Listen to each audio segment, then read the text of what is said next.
The Trump administration announcing just minutes ago that they're going to impose new sanctions on Russia. These sanctions come in response to the poisoning of former Russian spy Sergei Skripal and his daughter Yulia, the United Kingdom blaming Russia for using a military-grade Soviet-era nerve agent that nearly killed them on UK soil. Moscow has denied that charge. CNN's Jim Sciutto joins me now. Jim, what can you tell me about these sanctions? Well, the first thing we should note is these sanctions are required by law, long existing U.S. law, when it's determined by the U.S. that a country has used chemical weapons, as the U.S. has determined here, that Russia used a chemical weapon to attempt to commit murder on UK soil. We should note that the Trump administration is imposing these sanctions about 30 days after the deadline imposed by that law, but they are following the law as it's written.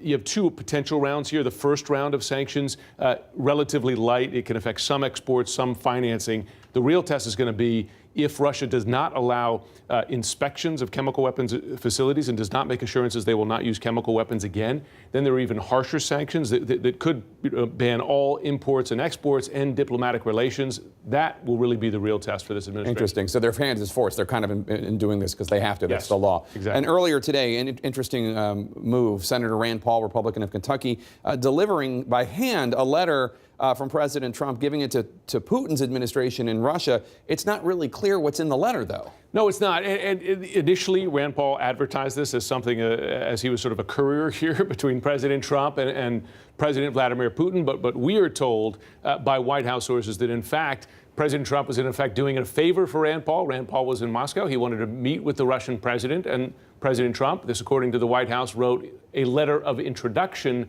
and that this was not some secret communication between Trump and Putin.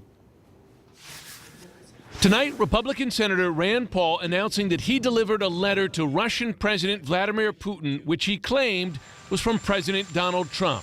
Tweeting, quote, "The letter emphasized the importance of further engagement in various areas, including countering terrorism, enhancing legislative dialogue, and resuming cultural exchanges." The White House, however, says the letter was written at the request of the senator, not the president, to help Paul obtain a meeting with Putin that has not happened during his solo trip to Russia.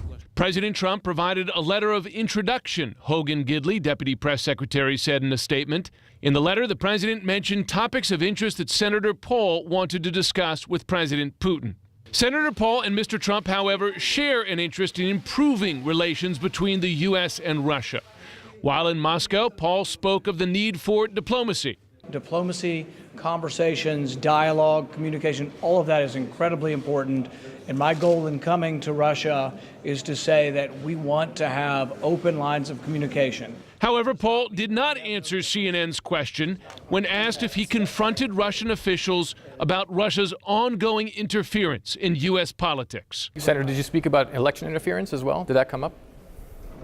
We had general discussions about a lot of issues, and basically we've decided that right now what we're trying to do is have dialogue, and I don't think we solve issues other than, see, our biggest issue right now is no dialogue. It isn't the issues at hand. Paul's apparent lack of urgency stands in sharp contrast to the nation's senior-most national security officials. Just last week, they delivered the stark warning that Russian interference remains pervasive today.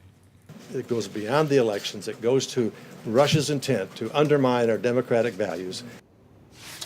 Now, Putin's press secretary says that this letter was delivered through what he called diplomatic channels. They say, the Kremlin, that they have not yet reviewed it. And we should note that the meeting between between Putin and Paul has not happened. Jake?